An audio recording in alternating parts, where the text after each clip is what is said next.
Muy buenos días con todas y todos los presentes y que nos acompañan de forma virtual. Para la Secretaría Nacional de Planificación es un gusto darles la bienvenida al foro La importancia de los procesos de seguimiento para la mejora en la toma de decisiones de la gestión pública, evento que forma parte de la Semana de la Evaluación Ecuador 2025. La Semana de la Evaluación es realizada por la Secretaría Nacional de Planificación con el apoyo de la Iniciativa Global de Evaluación GI por sus siglas en inglés, con el objetivo de intercambiar conocimientos y experiencias a través de la comunidad de evaluación global, así como incentivar procesos de evaluación que mejoren la calidad de vida de la ciudadanía. Damos la bienvenida a quienes nos acompañan, autoridades y funcionarios de las diferentes instituciones del Estado, representantes de organismos internacionales, autoridades de la academia, sociedad civil, estudiantes, público en general. Solicitamos a los asistentes que les vayan a realizar sus preguntas, por favor, levantar la mano para que el personal de protocolo les entregue una hoja y poder realizar las mismas. Damos paso al foro.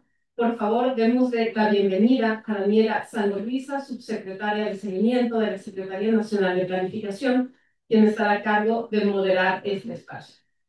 Daniela es profesional en Relaciones Internacionales, Administración de Empresas y Derecho, y se destaca por su visión integral para la ejecución de políticas públicas y proyectos de desarrollo.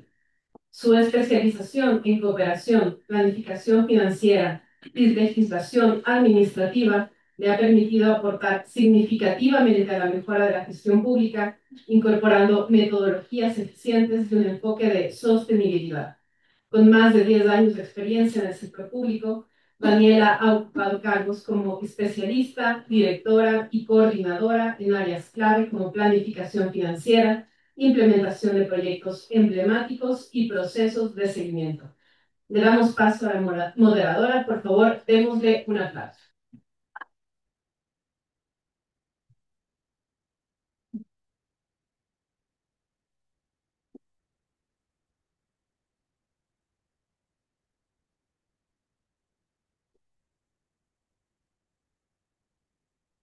Muy buenos días, autoridades y funcionarios de las diferentes instituciones del Estado, representantes de organismos internacionales, autoridades de la academia, sociedad civil, estudiantes, público en general. Hoy nos convoca un tema fundamental para la gestión pública, el seguimiento como herramienta clave para mejorar la toma de decisiones. En el contexto de la implementación de políticas, programas y proyectos, el seguimiento nos permite obtener información oportuna, sistemática y de calidad, que contribuye a identificar desviaciones, tomar decisiones basadas en evidencia y rendir cuentas a la ciudadanía. En este foro reflexionaremos sobre cómo estructurar e institucionalizar estos procesos y cómo herramientas innovadoras como la inteligencia artificial pueden fortalecer nuestras capacidades institucionales. También abordaremos experiencias concretas desde el sector público y de organismos internacionales.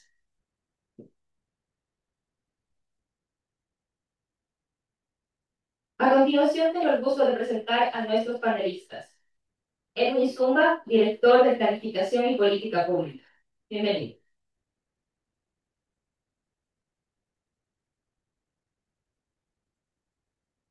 Edwin cuenta con una maestría en Gerencia y Política Pública de la Universidad Santiago de Chile. Es funcionario público de la Secretaría Nacional de Planificación. Cuenta con una amplia trayectoria en los procesos de planificación y seguimiento a la política pública e intervenciones públicas. Ha liderado la formulación de políticas públicas, así como de guías e instrumentos metodológicos que orientan una adecuada planificación nacional, sectorial e institucional. Un aplauso, por favor.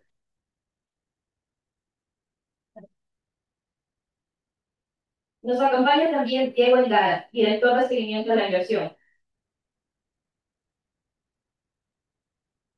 Voy a transmitir el enlace. Diego es ingeniero en electrónica y control, máster en inteligencia artificial y magíster en gerencia empresarial. Cuenta con una certificación internacional en Project Management. Se desempeña como especialista en seguimiento en proyectos de inversión pública. Es docente universitario en programas de pregrado y posgrado en áreas de gestión, ingeniería industrial e inteligencia artificial. Bienvenido.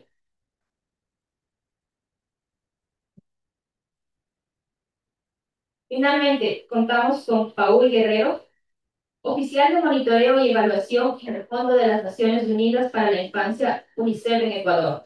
Bienvenido, Pedro.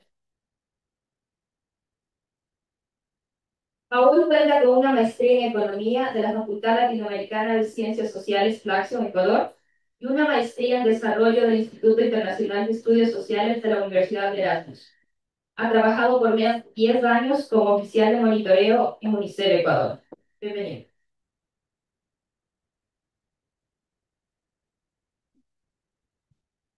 Para iniciar este foro, abordaremos una pregunta clave. ¿Qué entendemos por seguimiento en el contexto de la gestión pública? En este contexto, invito a Edwin a compartir su intervención sobre el rol del seguimiento en la gestión pública. Gracias. Muy buenos días con todos. Para mí es un honor y un placer pertenecer a este evento de la Semana de Exploración. Compartir con ustedes un poco de la experiencia que he tenido en cuanto a la formulación, seguimiento, o políticas públicas, el trabajo conjunto también que se ha hecho con varias entidades y sobre todo también compartir un poco del conocimiento metodológico que he permitido generar a lo largo de los años y de la experiencia compartida. Bajo esa dinámica, me gustaría en primer lugar que todos seamos conscientes en primer lugar, de que muchas veces, tanto en el sector público como en la academia, y el sector privado también, cuando hablamos de planificación y política pública, casi lo referimos de manera contraria, sinónimo, o no necesariamente son sinónimos. Son temas totalmente diferentes, pero que están muy relacionados. Una política pública generalmente es la finalidad y se implementa a través de la planificación. Y creo que eso muchas veces nos lleva a confusiones y cuando se comienza con una discusión a ese nivel, las intervenciones o la implementación de la política pública también tendrán sus consecuencias de una mala aplicación de la misma. De esa manera también comentarles que en la normativa ecuatoriana, lo que se menciona, a pesar de que en la academia existe tanto el ciclo de planificación como el ciclo de política pública, lo que norma en el Ecuador es que existe un ciclo de política pública, viéndolo como una visión integral en donde intervienen varias entidades y varias instituciones. No solo es responsabilidad de una entidad o solo del Ejecutivo, sino que intervienen y van a diferentes actores, desde la función ejecutiva, diferentes funciones del Estado y diferentes actores de la sociedad civil, ciudadanos y población en general. Todos ellos contribuyen y generan y aportan al tema de políticas públicas. Bajo esta lógica, obviamente el tema de política pública es importante y tiene una consecuencia y tiene que ser cumplida en su en estricto sentido. El ciclo de política pública comienza desde la formulación, pasando por una coordinación, una implementación, un seguimiento y una evaluación. Si no se cumple todo este ciclo, no estamos hablando de política pública. Por lo cual es importante que estos temas vayan mejorando y se vayan incorporando al proceso de formulación. De esa manera me permito comenzar con el tema del seguimiento, que es el tema de este foro. Y este seguimiento lo entendemos desde un tema y un proceso un proceso sistémico que nos permite, que es continuo, estructurado y que tiene como finalidad o objetivo recolectar información. Pero ¿qué tipo de información? Información tanto cualitativa como cuantitativa, que nos permita de alguna forma también analizar cómo se está implementando, cómo se está avanzando en el proceso de la política pública, de la intervención, del proyecto, del programa que se planificó en una fase inicial y saber si es que efectivamente se está logrando esa planificación. Por lo cual ahí es importante, el seguimiento debe responder a tres preguntas. ¿Se están cumpliendo los objetivos que fueron planteados en el momento de la formulación? ¿Se está cumpliendo con lo que se planificó? ¿Se está utilizando los recursos con los cuales se contó y se generaron en el momento de la formulación? Y sobre todo, ¿qué obstáculos estamos teniendo en la implementación del programa, de la política pública o del instrumento de planificación que estamos en ese momento haciendo seguimiento? Podemos levantar, por favor. De esa manera, lo importante también aquí es poder diferenciar. Como les dije nuevamente, el ciclo de política pública comienza desde una formulación, coordinación, seguimiento, implementación, seguimiento y evaluación. Sin embargo, muchas veces confundimos los conceptos entre seguimiento y evaluación. Por eso también es importante mencionar que existe una gran diferencia entre lo que es un seguimiento, que es un monitoreo y una evaluación. Un seguimiento es algo continuo, que se enfoca al proceso de la implementación como tal. Se realiza mientras el programa o la política pública está en curso, es decir, mientras la política pública se está implementando. Y a la vez permite este seguimiento generar todas las preguntas que les mencioné anteriormente, si estamos alcanzando o no los objetivos que nos planteamos, si los recursos que estamos utilizando son los adecuados. En cambio, el monitoreo igualmente es continuo. Sin embargo, se enfoca en un tema más general, que va abarcando un tema que incluye el seguimiento, pero que se extiende a una observación sistémica, un, un enfoque integral de todos los actores que va más allá del tema justamente del que estamos hablando del seguimiento como tal. En cambio, la evaluación, y obviamente aquí el tema de toda esta semana ha sido la evaluación, me voy a permitir dar un conceptito nada más, es un proceso más profundo y puntual, que busca en sí identificar el porqué de las cosas que están pasando al momento que se implementa la intervención a la política pública. De esa manera también, y nos permite, todos estos temas nos permiten generar en un momento estratégico, es decir, identificar en qué momento realizaremos el seguimiento, realizaremos el monitoreo, realizaremos la evaluación, es importante. Por eso mencionaba los momentos. El seguimiento es algo continuo mientras se genera o se está implementando la política pública. Generalmente la evaluación en cambio se hace al final o en momentos estratégicos que sean delimitados por los tomadores de decisiones para conocer cómo se está avanzando en el proceso de implementación de la política pública. El monitoreo obviamente tiene sus particularidades en sí involucra el seguimiento, pero va un poco más allá, en sí, más allá de lo que estamos haciendo seguimiento. Por ejemplo, y tengo ahí un ejemplo nada más en las láminas, el seguimiento podemos hacer el proceso de vacunación, por ejemplo, los recién nacidos. Si estamos justamente involucrando, estamos alcanzando a la población beneficiaria, qué tipo de vacunación estamos dando, cuántas personas están generando esa vacunación, tenemos los recursos adecuados, tenemos el resto de vacunas y todos esos temas que se planificaron inicialmente. En cambio, el monitoreo involucra todo un aspecto general. Dentro de esas vacunas, puede ser si los controles médicos a los niños y niñas están cumpliendo dentro de ese tema. Y la evaluación, en cambio, es un tema ya un poco más profundo que va a generarse a través de un estudio de detección crónica infantil en niñas y niños en el territorio específico. Entonces, de esa manera podemos ver que todo esto está relacionado y todo esto es como un cúmulo de acciones que se van generando y se van agrupando hasta generar una retroalimentación al proceso de política pública. ¿Por qué es importante institucionalizar un proceso de seguimiento? Porque como les mencionaba, una cosa es tener la formulación de política pública, una cosa también es implementar. Sin embargo, si yo la implemento y no me genero las alertas correspondientes, no me pregunto cómo voy avanzando, si estoy logrando lo que me planifique, no lo puedo medir, y si no lo puedo medir, no puedo generar la implementación correspondiente.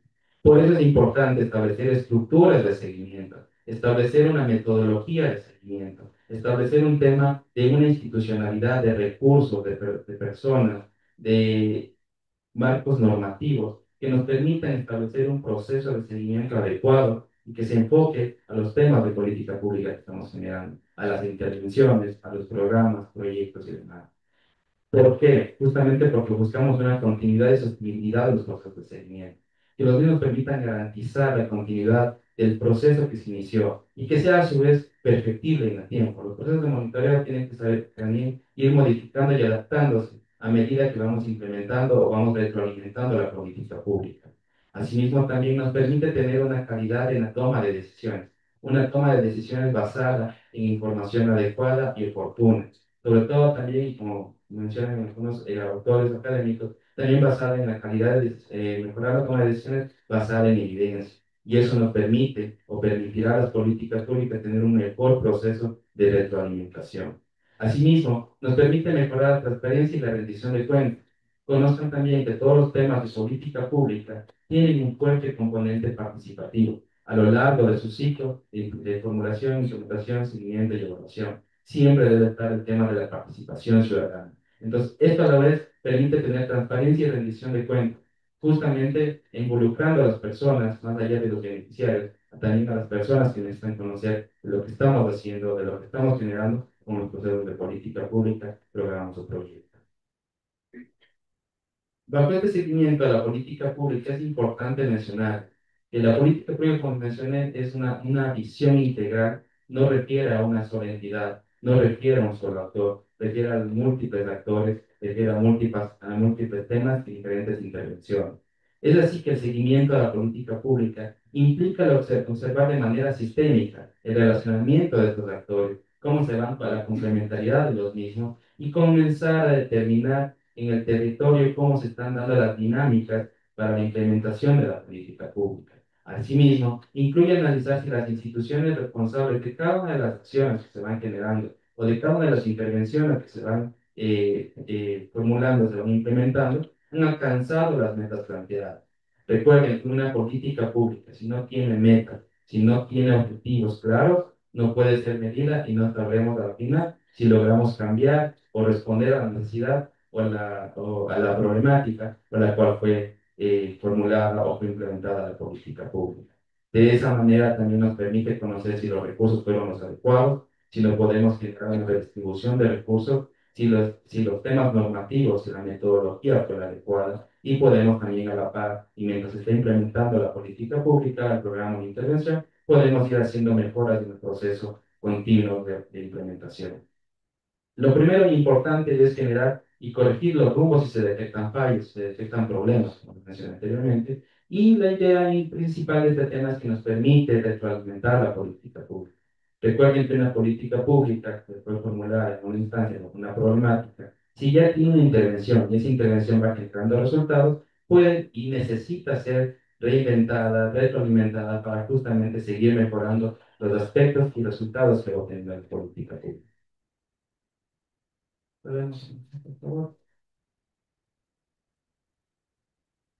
Como conclusión en este aspecto, y dejar en claro, por favor, con todos ustedes, como les mencionaba, es que el seguimiento es una parte importante del proceso de la gestión pública, ya que es un instrumento estratégico que permite mejorar la calidad del gasto, garantizar los recursos públicos que se usen para lo que fueron destinados. Es decir, nos permite garantizar que la política pública que fue formulada vaya a ser implementada de la mejor manera posible y a su vez nos permita generar también la detección de fallos, la detección de problemas o la detección de buenas prácticas que nos permitan seguir mejorando y retroalimentando la implementación de la política pública. Importante mencionar, y eso lo digo ya desde la experiencia que he tenido con varios procesos de seguimiento y varios procesos también de trabajo con las entidades, muchas veces también no basta con tener una metodología de seguimiento, no basta establecer un marco normativo de seguimiento. También es importante tener un acompañamiento al momento de la implementación de los procesos de seguimiento. Las personas muchas veces no conocen o conocen de cierta manera los procesos de seguimiento, pero siempre es importante contar con un acompañamiento metodológico, un acompañamiento práctico y estratégico de cómo se deben mejorar los procesos de seguimiento. Es importante en este caso que el acompañamiento sea permanente durante se vayan generando las capacidades en las diferentes instituciones o en los diferentes equipos que dan seguimiento, estas capacidades sean también perfectibles en el tiempo, se vayan mejorando. Desde esa experiencia que he tenido con las entidades, me he dado cuenta también que muchas veces las entidades permiten o no tienen claro los objetivos, los indicadores, la información, las fuentes de información, de dónde se van a obtener los datos para hacer un seguimiento correcto. También es importante mencionar que esta información debe ser lo más periódica posible, con mayor frecuencia de obtención de datos, que nos permita levantar las alertas correspondientes y de esa forma tener algún aspecto que nos permita monitorear desde un punto de vista netamente cuantitativo. Pero tenía que incorporar a estos procesos de seguimiento un tema cualitativo. Y ese tema cualitativo es el reto que tienen los actores del seguimiento, porque son temas que muchas veces intervienen y tienen problemáticas desde un punto de vista que no necesariamente está siempre presente en el proceso de implementación de política pública. Es importante que los temas cualitativos se incorporen a los procesos de seguimiento y de esa manera también identificar que más allá, como las políticas públicas intervienen las personas, siempre se da la necesidad y la problemática debe ser atendida de la mejor manera por parte de la gestión pública. Es lo que puedo mencionar por el momento. Más bien, gracias por su atención y le paso los siguientes.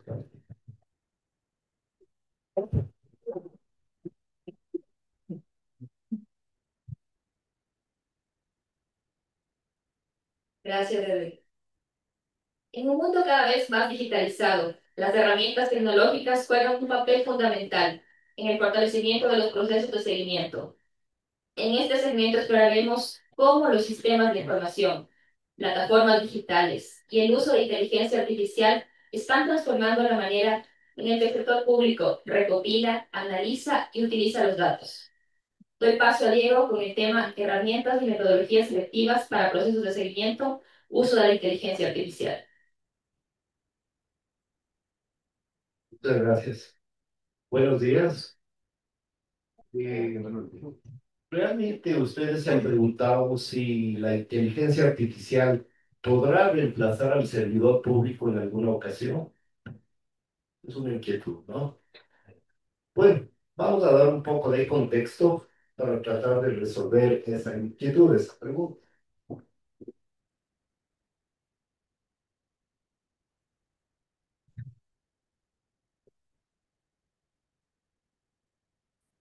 Hablemos en primer lugar acerca de las metodologías y herramientas que tenemos actualmente para realizar los procesos de seguimiento. La Secretaría Nacional de Planificación actualmente cuenta con estas metodologías, estos instrumentos metodológicos que guían el proceso de seguimiento. Específicamente me voy a referir a una metodología, la metodología de seguimiento a estudios, programas y proyectos de inversión pública. Esta metodología tiene como objetivo delinear los aspectos metodológicos de cómo se realiza el seguimiento, ¿sí? Cómo podemos medir el avance físico de los proyectos de inversión y también cómo evaluar su ejecución física, presupuestaria. Nosotros tenemos como Estado un banco de proyectos. El Código Orgánico de Planificación y Finanzas Públicas establece que se debe contar con un banco de proyectos, que no es más que un conjunto de todas las iniciativas de inversión que en el país se cuenta para ser utilizadas a través de recursos del presupuesto general del Estado y lograr incrementar las capacidades del Estado. Este banco de proyectos se denomina Sistema Integrado de Planificación e Inversión Pública. Muchos servidores públicos ya lo conocen, es el famoso CPIP. Para quienes no lo conocen, por ejemplo, a los estudiantes que próximamente saldrán al mundo laboral, pues este es el sistema a través del cual la Secretaría Nacional de Planificación recoge todas las iniciativas y gestiona digamos, la entrega de los recursos, la planificación, la ejecución y posteriormente la evaluación. Tenemos que fijarnos en cuál es el ciclo de vida de un proyecto de inversión. Y como les digo, esto va a ser el contexto para lo que vamos a hablar más adelante. El proyecto de inversión inicia con una necesidad, nace para satisfacer una necesidad. Por lo general, esta necesidad es social, ¿sí? Si nosotros buscamos un desarrollo en el país, estas son las iniciativas que deben ser analizadas. En una primera etapa que se denomina preinversión, que se encuentra a la izquierda de la pantalla, es la etapa en la cual se formulan los proyectos de inversión. En esta etapa, básicamente se realizan todos los estudios preliminares que permitan conocer si un proyecto de inversión es viable. Una vez que ya se tenga formulado el proyecto, es necesario tener la prioridad o el dictamen de priorización por parte del ente rector de la planificación, que es la Secretaría Nacional de Planificación. Una vez que se obtiene este dictamen de prioridad, se incluye en el Plan Anual de Inversiones, el denominado PAI. Básicamente, el PAI es como una hoja de ruta de todo lo que vamos a hacer, a realizar en este año, en cada año, ¿no? Una vez que los proyectos de inversión han sido priorizados e incluidos en el PAI, es el momento de iniciar su ejecución. Y en esta ejecución es lo que se denomina la etapa de inversión.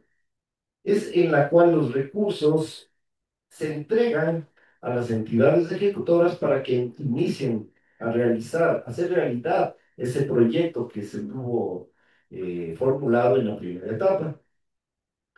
Solamente para continuar con este ciclo del proyecto de inversión, una vez que ya se obtienen los resultados, una vez que ya se entregan los productos que este proyecto entrega, entonces de ahí viene la etapa de operación. ¿Sí? En la etapa de operación que ustedes pueden ver en este diagrama de flujo, a la derecha en azul, es cuando ya el proyecto con sus productos entregados, sí, empieza a producir beneficios, beneficios para el Estado o beneficios para lo que fue creado ese proyecto, ¿no? Igualmente, ahí se consideran gastos de operación y mantenimiento hasta que realmente se logra recuperar la inversión y continúan los beneficios recibiéndose para la sociedad ecuatoriana. ¿En qué parte nosotros intervenimos? ¿Dónde está el proceso de seguimiento? Específicamente está en la etapa de inversión, durante la ejecución de esta intervención, ¿no? Entonces, ahí es cuando nosotros intervenimos. Permítanme un momento. Se denomina el ciclo de seguimiento al ciclo en el cual existen cuatro etapas, tal como se pueden verificar aquí en la pantalla. La primera etapa es la fase preliminar, la segunda de programación, la tercera de seguimiento y la cuarta de análisis. Estos son los pasos o las fases que nosotros realizamos cuando realizamos este proceso de seguimiento a los proyectos de inversión. El objetivo, digamos, es que la recopilación y análisis sea sistemático de toda la información, ¿no? Que recolectamos información sobre el avance físico y también la correlación, y digamos, la correlación que tiene con la ejecución presupuestaria. Esto permite generar reportes, identificar alertas para comunicar a los entes ejecutores y a las autoridades nacionales de tal manera que se tomen decisiones de manera informada, oportunas y con datos reales.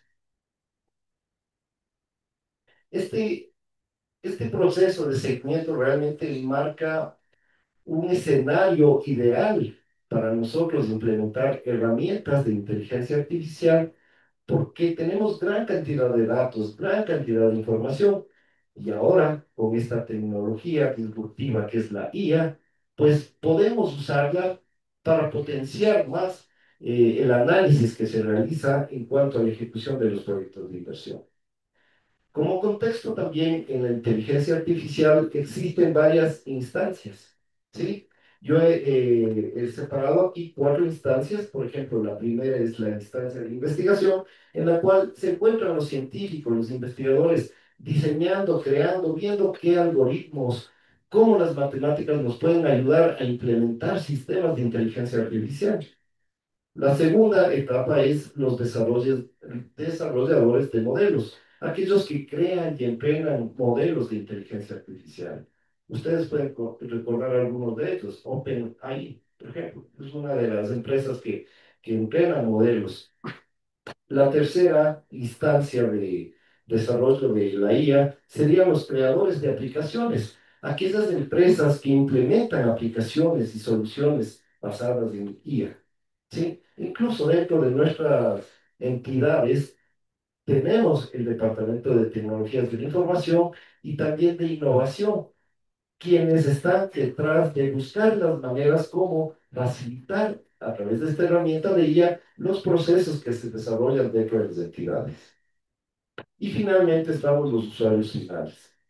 En este caso, los servidores públicos, que vamos a hacer uso de esas aplicaciones, de todo lo que se pueda crear. Y de hecho, pienso yo que ya lo estamos utilizando. ¿Quién de ustedes no ha utilizado el famoso ChatGPT? Sí, ¿no? Para hacer consultas básicas o incluso para ir un poco más allá. Investigación, análisis de datos, creación de imágenes, texto, música, audio, etcétera, ¿no? Entonces, yo me voy a referir específicamente en el uso de la IA en nuestro día a día. Cómo el funcionario público usa la IA en su escritorio, en el día a día, ¿no? Para ello, pues voy a mencionar algunas de las aplicaciones de la IA que se pueden dar dentro del proceso de seguimiento. Veamos la primera, el análisis de informes de seguimiento. Muchas veces las entidades nos remiten información en un PDF, ¿sí? Son informes de seguimiento de sus intervenciones públicas. En el caso específico de los proyectos, esta información puede tener muchas hojas. Entonces, la IA nos puede ayudar a obtener un preanálisis de ese documento, un resumen quizás, un vistazo general. Hacerlo de un documento no es tan difícil. Pero cuando ya tenemos más de 500 proyectos de inversión que realizar, pues la cosa se vuelve un poquito más compleja. Y es ahí cuando la inteligencia artificial nos ayuda a los servidores para analizar de manera rápida estos informes. ¿Sí? De esa manera se puede clasificar aquellos que contienen alertas, aquellos que quizás están dentro de lo esperado, o aquellos que definitivamente tienen algún nudo crítico que es necesario intervenir rápidamente. Bueno, otra de las aplicaciones podría ser, veamos abajo, el análisis de solicitudes de información. En el día a día, el servidor público tiene muchas tareas que suelen ser repetitivas, ¿no? Por ejemplo, nosotros cada semana solicitamos una información que debe ser actualizada, por decir, del estado de las obras a nivel nacional. Entonces, imagínense estar escribiendo un correo electrónico para cada una de las entidades, ¿no? Esta tarea se puede automatizar mediante el uso de la IA. Es una de las aplicaciones que también se pueden utilizar en el día a día, ¿no? Otra aplicación sería, por ejemplo, la elaboración de, bueno, ahí se me refiere. El análisis de logros y mínimos críticos. Esto también es muy importante porque al recibir nosotros los reportes de seguimiento, nosotros hacemos este seguimiento de manera trimestral y lo hacemos a través del sistema que les había mencionado, el CIPIP. Nosotros recibimos en un campo la información de los logros que las entidades han avanzado a través de los proyectos de inversión de manera textual. Esto en el mundo del análisis de datos se conoce como un dato no estructurado, porque es texto básicamente.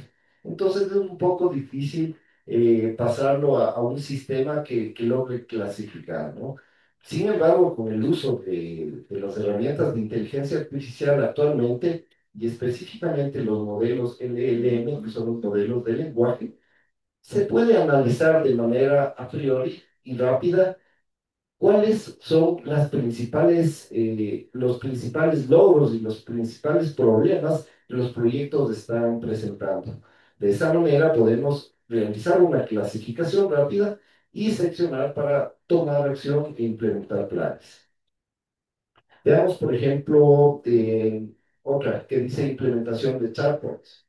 ¿Sí? Muchas veces las entidades nos llaman, nos contactan, nos piden asistencia y realmente la información se encuentra dentro de los documentos metodológicos, los lineamientos, las directrices que nosotros como ente rector emitimos.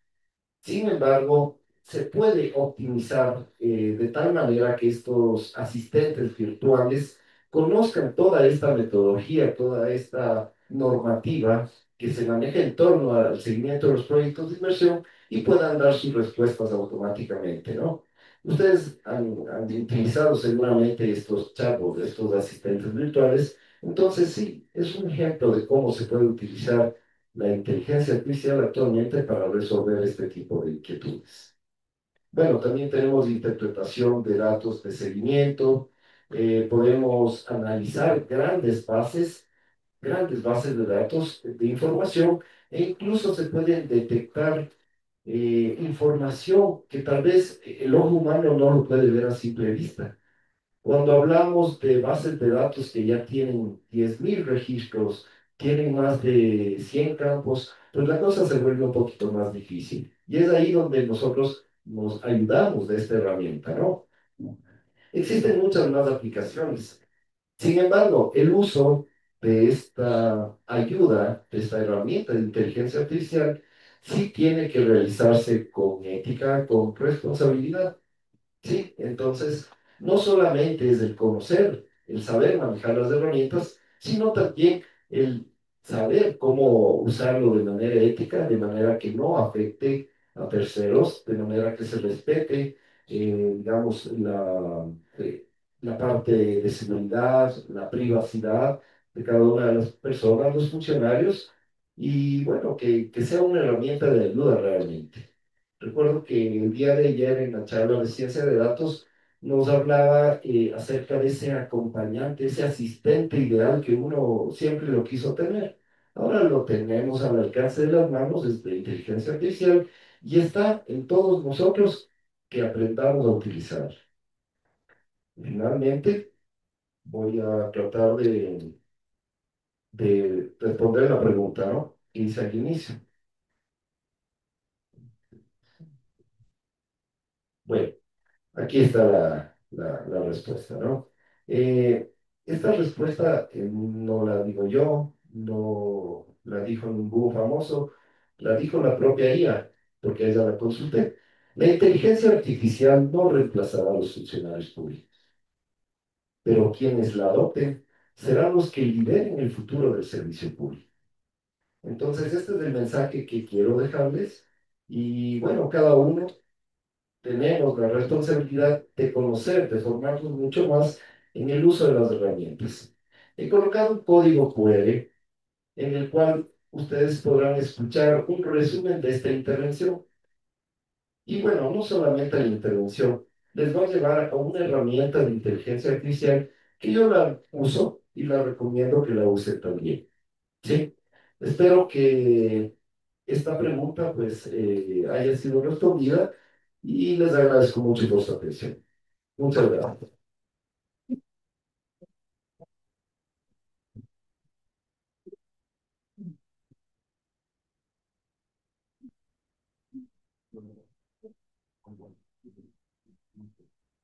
Gracias. Gracias, Luis. La existencia de herramientas no es suficiente si las instituciones no cuentan con las capacidades necesarias para usarlas adecuadamente. Como parte de este foro, compartiremos la experiencia de UNICEF Ecuador en el desarrollo de sistemas de monitoreo y abordaremos metodologías recomendadas en el marco de resultados y enfoques de gestión orientados a resultados. Doy el paso a Paul. Muchísimas gracias primero a ustedes por la invitación, a la Secretaría de Planificación y a ustedes por darse el tiempo de venir y estar en esta conversación. Yo quiero, si podemos ir a la... Ahí está, perfecto. Quiero comentarles tres cosas el día de hoy. Una es la forma del monitoreo del desarrollo infantil integral y por qué es importante ese monitoreo. Dos es el monitoreo a través de la teoría de cambio. Y tres, unas breves conclusiones. Para empezar, veamos este elemento del desarrollo infantil integral.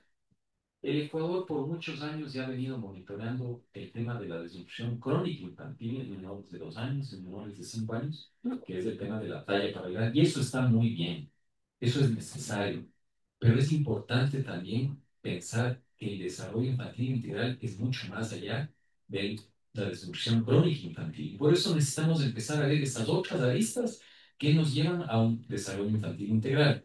Y es así que tanto el Banco Mundial como la Organización Mundial de la Salud y UNICEF desarrollaron, basados en evidencia, una aproximación que se llama el cuidado cariñoso y sensible, que tiene 5 grandes aristas, que es la buena salud, la nutrición adecuada, la atención receptiva, la protección y seguridad y las oportunidades de aprendizaje temprano. Todos estos elementos contribuyen a que efectivamente el Ecuador podría tener un desarrollo infantil integral. Y eso tiene implicaciones para el tema del monitoreo y para el tema de la generación de información para el monitoreo. En el caso específico del Ecuador, no es que el Ecuador no produce información suficiente para realizar este monitoreo.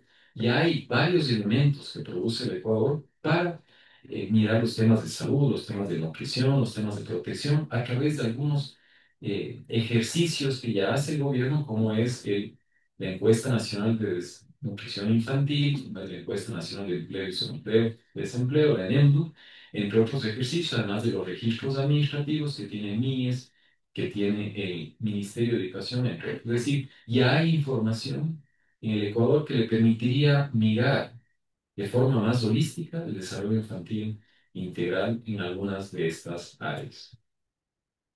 Y un elemento adicional de esto es que el niño está en un entorno.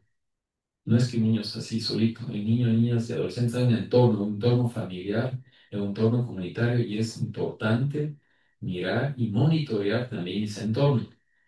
Porque estos elementos que ustedes ven en este marco conceptual del cuidado cariño sensible es mucho centrado en el niño, pero es importante mirar el entorno, mirar qué está pasando con los hogares que tienen niños, qué pasa con la pobreza con estos hogares. Y si vemos, ya les voy a dar después dónde se puede mirar, la pobreza, por ejemplo, en hogares que tienen niños es algunas veces mayor que la pobreza de los hogares que no tienen niños. Entonces es importante ir monitoreando, porque ese monitoreo, como bien decía Daniel al inicio, lo que nos permite es hacer los ajustes necesarios en la política para que seamos más efectivos. Como ejemplo, les voy a presentar solo 4 indicadores que nos van a dar una breve repaso a qué es lo que pasa con el desarrollo infantil integral en el Ecuador. El primero es la disfunción crónica infantil. Eso, como les comentaba, es lo que se ha estado monitoreando sistemáticamente por varios años. Hay varios ejercicios que se han realizado y que nos da que 1 de cada 5 niños menores de 2 años tiene desnutrición crónica infantil. Y esto es bien importante porque esto tiene consecuencias, como ya todos ustedes conocen, a largo plazo. El desarrollo de estos niños no va a ser igual que de un niño que no tiene desnutrición crónica. Esa diferencia, esas brechas, esas desigualdades ya se empiezan a presentar desde los primeros años de vida. Y aquí un elemento importante es qué pasa con los niños indígenas. Ellos tienen el 32% de nutrición, ¿no? Es decir, 1 de cada 3, versus un niño mestizo que casi llega al 19%, es decir, 1 de cada 5. Hay unas diferencias importantes que nuevamente nutren el quehacer de la política para que los esfuerzos se puedan centrar en ciertas poblaciones, en ciertos territorios como Chimborazo y Santa Elena, donde en Chimborazo cada 40% de los niños tienen desnutrición crónica, o en el Quintín más pobre, donde el 21, casi 22% padece de esta problemática. Y aquí un mensaje importante: la información que se genera para el monitoreo de las políticas, para el monitoreo del quehacer público, es importante que se pueda desglosar, porque el país es heterogéneo, es diverso, es desigual, y tenemos que desglosar esa información para ver qué está pasando con los diferentes grupos y dónde podemos poner más atención o qué no está funcionando en ciertos territorios. El segundo elemento que les quiero compartir, un segundo indicador, es el tema de la contaminación de agua por E. coli. E. coli es una bacteria que está presente en las heces humanas o animales. Y lo que se mide en el Ecuador a través de esta encuesta ENDI, que es liderada, por cierto, por el INE, pero que desde la cooperación, desde el Banco Mundial, desde el INE y UNICEF hemos podido contribuir con metodologías, etcétera. Lo que nos permite mirar es cómo está llegando el agua a la casa y cómo el agua se está consumiendo. ¿Cómo está llegando el agua a la casa? El 17% de los hogares con niños menores de 5 años, casi 1 de cada 5, está recibiendo el agua ya contaminada, que es grave. Porque esta bacteria también genera problemas estomacales, puede generar diarrea en los niños, y eso nuevamente repercute en mayores probabilidades de desnutrición crónica infantil o incluso de la baja de peso. Pero ¿qué pasa cuando vemos el consumo? Es decir, cuando el encuestador va al hogar y dice: señora, por favor, denme un vaso de agua para tomar. Y la persona del hogar o el señor le da un vaso de agua como si fuera para tomar, ahí se testea. Y entonces ahí se ve qué tipo de agua está consumiendo el hogar. Y vemos que el 30% a nivel nacional está consumiendo agua contaminada con E. coli. Entonces quisiera ahí un mensaje. Gracias a esta información que se genera con el monitoreo de una problemática tan grave como el DSI, estamos viendo que hay una contaminación del hogar, del agua dentro del hogar. Es decir, llega el 17% llega contaminada y se consume el 30% contaminada. Hay un tema de prácticas, de que no nos estamos lavando las manos, no estamos cuidando el agua o no estamos poniendo los recipientes adecuados para evitar esta contaminación. Por otro lado, las provincias más afectadas ahora sí para el agua de consumo está Orellana, Morona, Santiago y en general toda la Amazonía, donde ustedes pueden ver casi el 70% está consumiendo agua contaminada con coli. Realmente mucha de esa contaminación se produce en el hogar. Llega el agua contaminada sí, pero más agua contaminada se está consumiendo. Y cuando uno desagrega nuevamente esa información por los quintiles, si vemos el 20% más pobre, vemos que casi el 44% de esos hogares están consumiendo agua contaminada con alcohol. versus un 17% del quintil más rico. Entonces son como elementos importantes de la importancia de generar información para el monitoreo de lo que pasa con la situación y los efectos que está teniendo la política. Dos indicadores más que les quiero compartir hoy es, como ustedes saben, realizar actividades de desarrollo infantil con los niños como leer, cantar, jugar, etcétera, es fundamental para el desarrollo y para la conexión de las neuronas de los niños en las edades tempranas. ¿Qué está pasando con el Ecuador? Y esto tenemos gracias a la encuesta ENVI que la realiza INEX, la hizo en 2 rondas y creo que ya está por salir la tercera ronda. Es que apenas el 60% de los niños realiza esta actividad de estimulación temprana con miembros del hogar. Y si eso vemos con el padre, cae como al 17%. O sea, ahí hay un elemento importante. ¿Por qué se tiene que desagregar información y por qué se tiene que generar información? Y hay unas desigualdades importantes, como el caso de la desnutrición crónica, como el caso de la contaminación, también aquí hay unas desigualdades.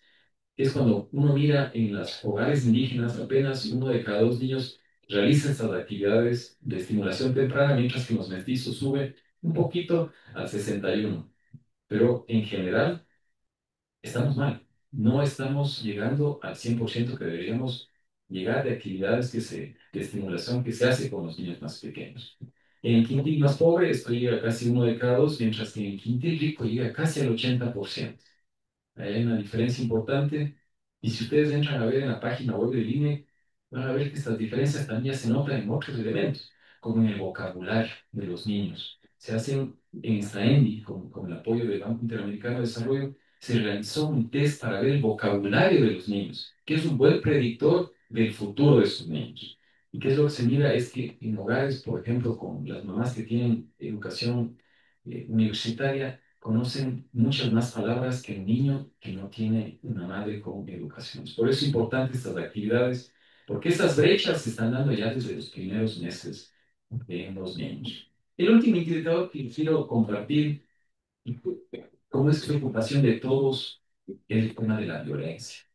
Pero la violencia, amigos, está comenzando desde los primeros años de vida en los niños, niños y adolescentes. Y gracias a esta encuesta tenemos que más o menos 1 de cada 2 niños entre un año, entre 12 meses, 59 meses y un año y casi cumpliendo los 5 años, recibe disciplina violenta física y recibe disciplina violenta psicológica, nuevamente 1 de cada 2. Eso es altísimo y nos tiene que preocupar si pensamos en una sociedad donde promulguemos la cultura de la paz.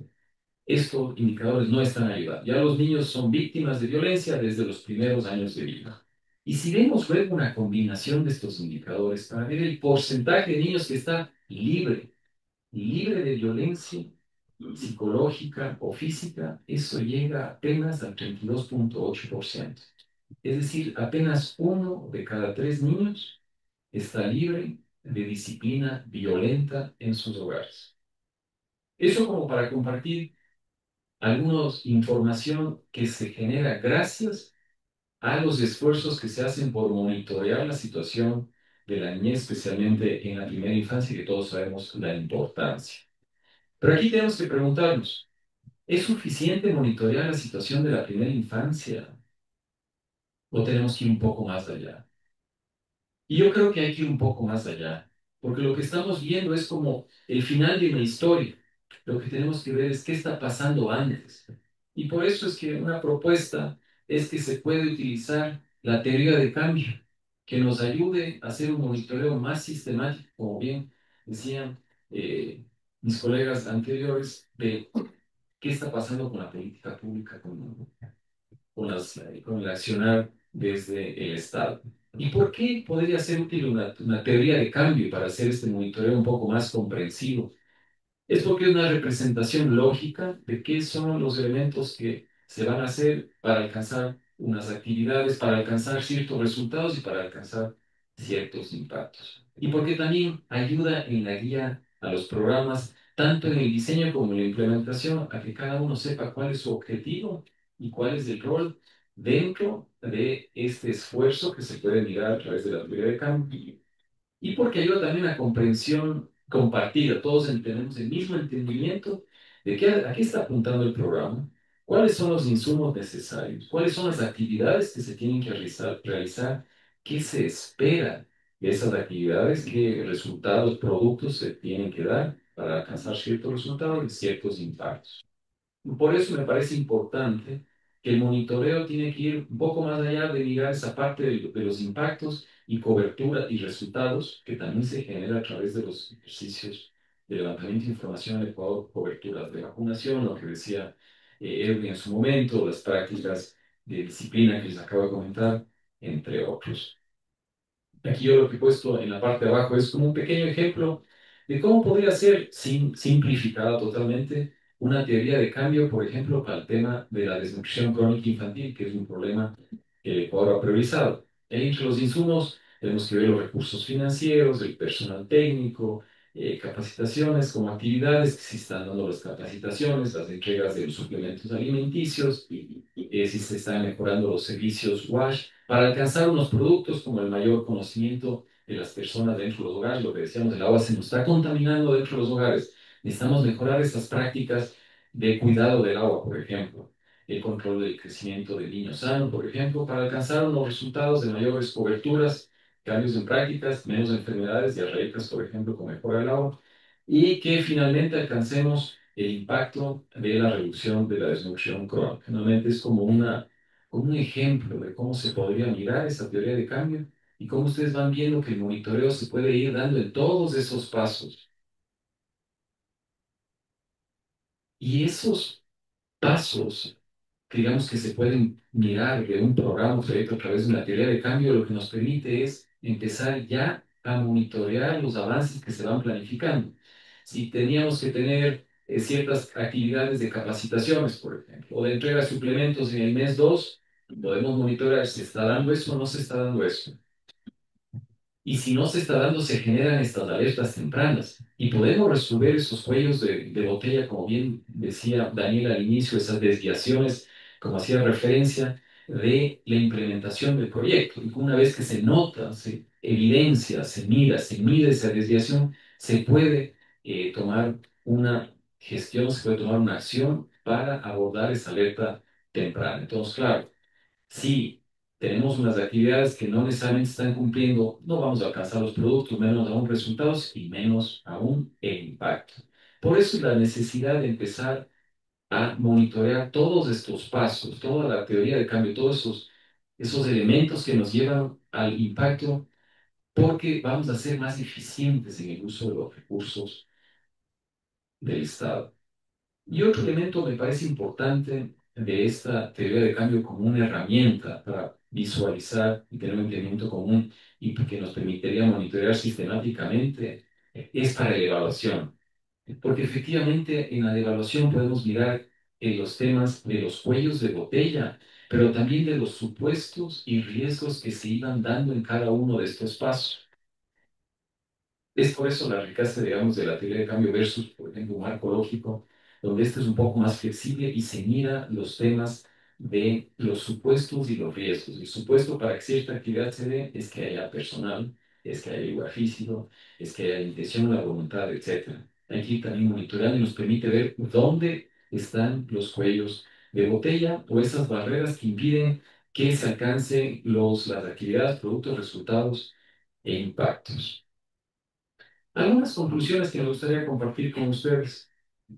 Uno, lo que todos sabemos, el monitoreo y evaluación son fundamentales para la rendición de cuentas y el mejoramiento de los programas. Rendición de cuentas porque finalmente tanto el gobierno nacional como los organismos internacionales utilizamos fondos públicos y tenemos que rendir cuentas de cómo estamos utilizando esos fondos. Y para el monitoreo, porque si hacemos un monitoreo, por ejemplo, con la teoría de cambio, vamos a ser más eficientes en el uso. No vamos a tener que esperar hasta el final del ejercicio para ver que no se están alcanzando los impactos deseados.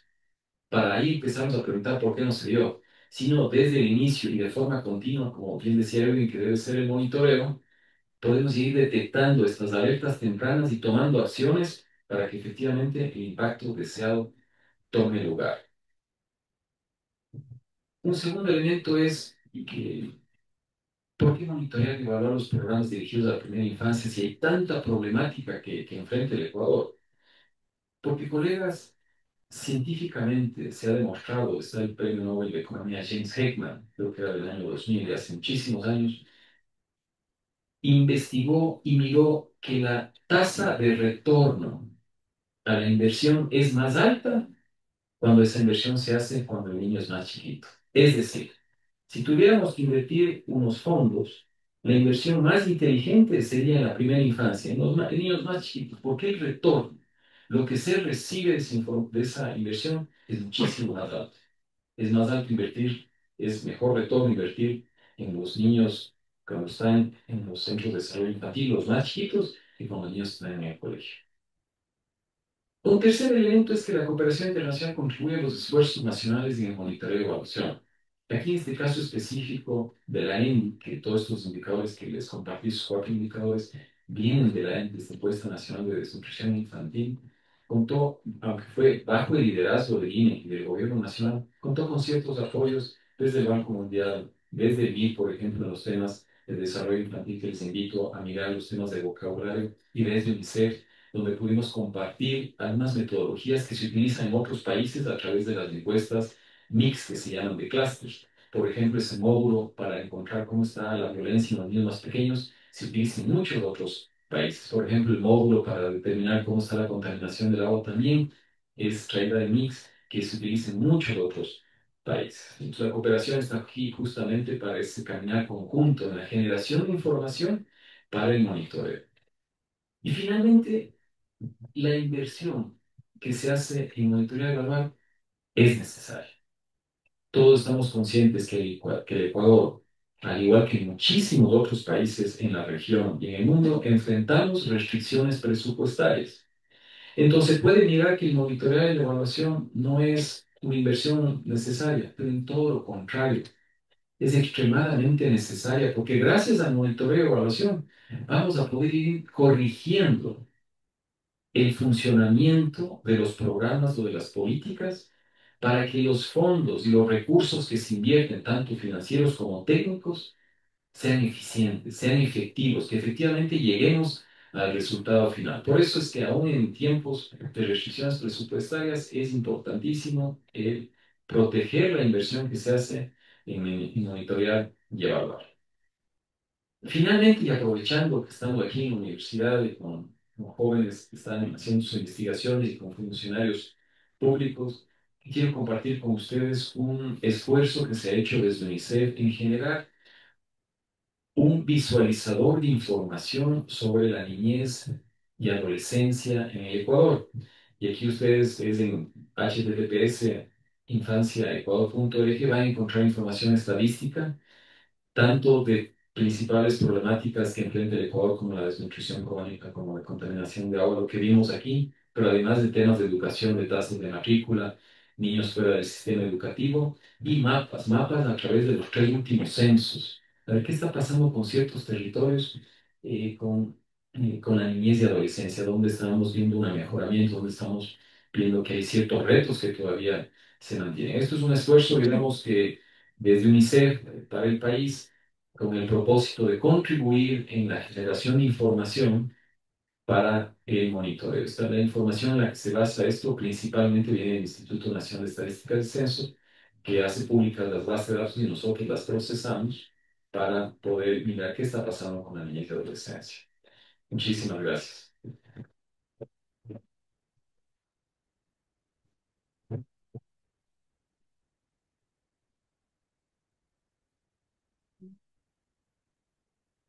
Para continuar, vamos a pasar a la ronda de preguntas. Como indicado al inicio, si es que alguien tiene una pregunta, por favor levante la mano, el compañero del protocolo se acerca para que se entregue la hoja y en ella apuntar. Gracias.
Listo.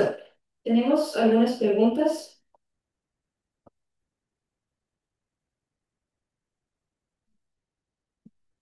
Dirigido para el primer panelista, Edwin. ¿Cuál es el papel de la calidad de los datos para un sistema de seguimiento efectivo? Como les mencionaba inicialmente, el tema del seguimiento, primero, parte del proceso de formulación. Si en la formulación establecimos metas de indicadores, obviamente esas metas de indicadores tienen una fuente de información. Desde ese momento nace la importancia de contar con estas fuentes de información y con estos datos. Y justamente en función de esos datos es lo que se establecerá cuáles serán la referencia sobre la cual estableceremos los niveles de cumplimiento, los diferentes niveles de mejora y los diferentes cálculos que se pueden hacer en el proceso de seguimiento. Es importantísimo tener información y, como mencionaba en una primera instancia, que esté acorde a la periodicidad en la que queremos hacer un seguimiento. Si tenemos información por periodicidades mensuales, trimestrales, semestrales, anuales, va a incidir mucho en el proceso de seguimiento que establezcamos o una metodología de seguimiento que se vaya a establecer.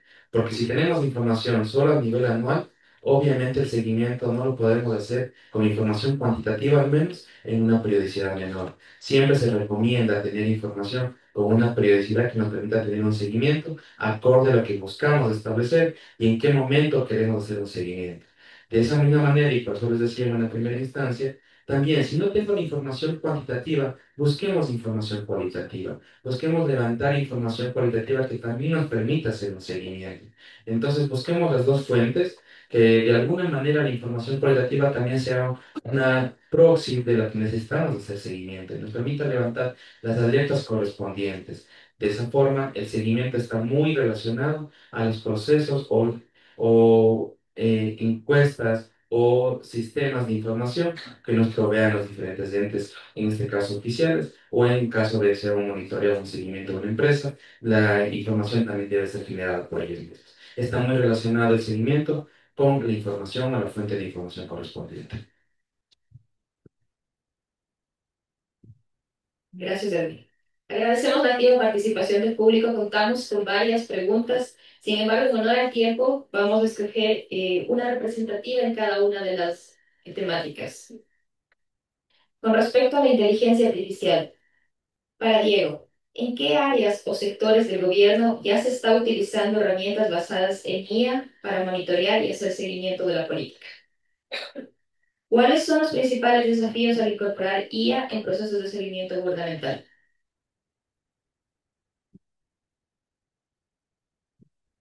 Hola, muchas gracias. Bueno, en Ecuador se ha implementado, por ejemplo, el Comité de Inteligencia Artificial, está liderado por Intel.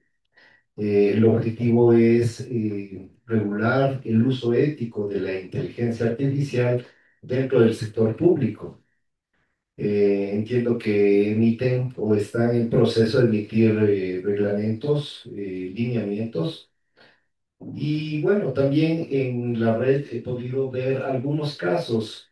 Por ejemplo, en la Contraloría General del Estado he visto un artículo, una publicación donde especifican, donde indican que están utilizando ya inteligencia artificial para el análisis de todas las declaraciones juramentadas de los servidores públicos, porque realmente son bastantes. Y como les indicaba, la inteligencia artificial se puede utilizar como una ayuda, como un preanálisis para el preprocesamiento de la información, no dejando obviamente toda la responsabilidad a la respuesta que ella nos dé. Es necesario que cada resultado después sea analizado con criterio, ¿sí? Y bajo los conocimientos específicos de los especialistas para que esos resultados puedan ser utilizados para la elaboración de informes posteriores, ¿no?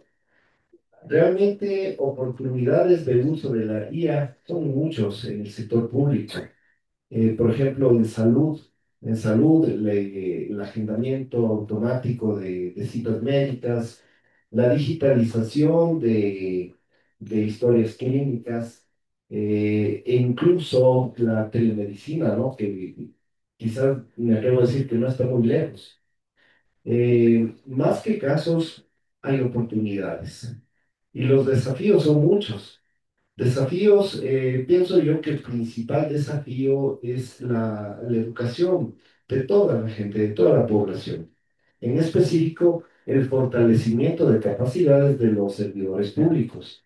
Emprender campañas para que conozcan, para que realmente sepan manejar las herramientas de IA. Eso es uno de los principales desafíos. Pero también es necesario que las autoridades conozcan las ventajas y hacia dónde vamos con este futuro digital, ¿no? Y por esa razón es que hay que asignar recursos, no solamente monetarios, sino también de talento humano, de tiempo, dedicar espacios para realmente realizar pequeñas innovaciones que nos llevarán seguramente a tener un mejor servicio público, ¿no? Eso podría indicarse. Gracias.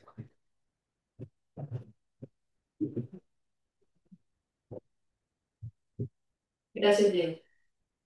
Finalmente, para Paul, de UNICEF, ¿cómo se puede lograr que los tomadores de decisiones realmente utilicen los informes de seguimiento?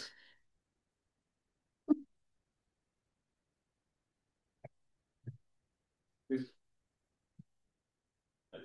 pensamos. Siempre es un reto, ¿no? El tema de cómo lo que se genera en tema de información, de evaluaciones, informes de monitoreo, sean utilizados por los tomadores de decisiones. Pero quisiera hacer como dos elementos, me parece importantes para tratar de responder. Esto es el volumen de la generación de información. Como bien decía Diego, cuando se recibe varios cientos de informes de seguimiento, pasarle eso a un tomador de decisiones es muy complicado. Pero me parece interesante que la IA nos puede ayudar a eso. ¿Qué pasaría si se desarrolla un pequeño dashboard en los temas de las alertas, en los temas de interés, digamos, de la institución? Creo que sería mucho más efectivo si ya se ve una alerta generada por el IA, poder tomar una decisión, a ver qué pasó ahí y ir específicamente a esa problemática. Entonces, digamos, uno es un tema de cómo estos insumos están llegando a los tomadores de decisiones y también el tiempo que pueden darse a esa lectura o ese análisis. Así que puede haber unas soluciones a través de la inteligencia artificial. El otro elemento que me parece importante es el tema de la prioridad de la problemática. Creo que es importante también preguntarnos cuáles son las prioridades que se tienen en el país, y no necesariamente solo desde el gobierno, sino a las prioridades como país, como ciudadanos. ¿A qué le estamos dando importancia? Porque el momento que le damos importancia a algo, tenemos todos los incentivos de estar al tanto de qué está pasando con esa problemática y con lo que está atrás de esa problemática, con la política y con los que está atrás de esa política, con los programas, con los presupuestos, con las acciones. ¿No es cierto? Entonces, me parece que es un tema también de la voluntad, de la prioridad, tanto del gobierno, pero también de los ciudadanos que pedimos. Y ahí, por ejemplo, los temas de infancia tienen que ser una prioridad clave para nosotros. Ya estamos viendo que en los primeros meses y años de vida ya se están dando unas desigualdades importantes que generan luego un país desigual. Deberíamos como sociedad entonces también priorizar esos elementos y generar los incentivos adecuados para que esos temas estén en tope de la agenda pública y por ende se le dé la importancia, por lo tanto, también tomar esos informes de seguimiento, de evaluación en consideración cuando se están pensando en qué hacer de lo público, ¿no? Eso tal vez como unos elementos rápidos, pero es un reto, nuevamente el tema de estar atento a todo lo que puede estar pasando.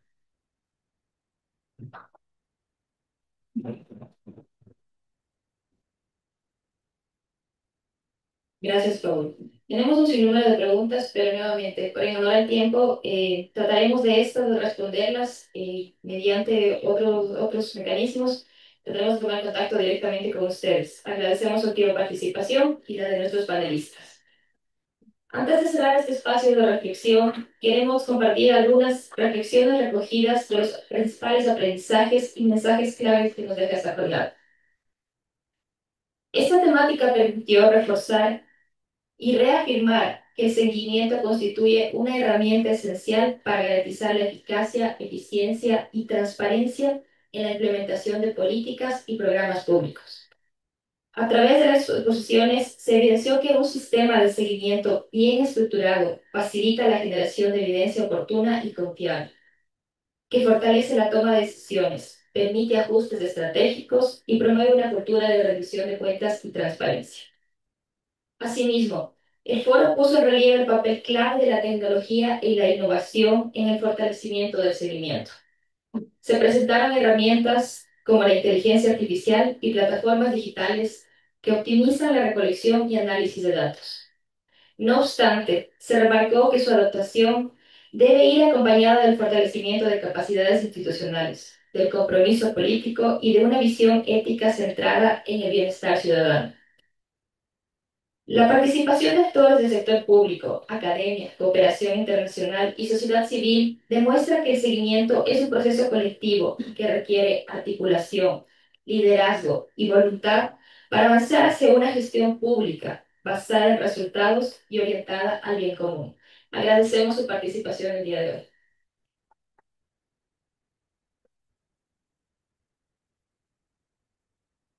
Agradecemos a los panelistas y a los presentes. Esperamos contar con ustedes el día de mañana en el evento de cierre. 15 retos para el siguiente bienio y también que nos acompañen en la clausura del evento que se realizará a las 11 horas. Para consultar la agenda del evento y los ponentes del mismo, pueden visitar la página evaluacionecuador.planificacion.gov.es o seguir nuestras redes sociales @planificaciones.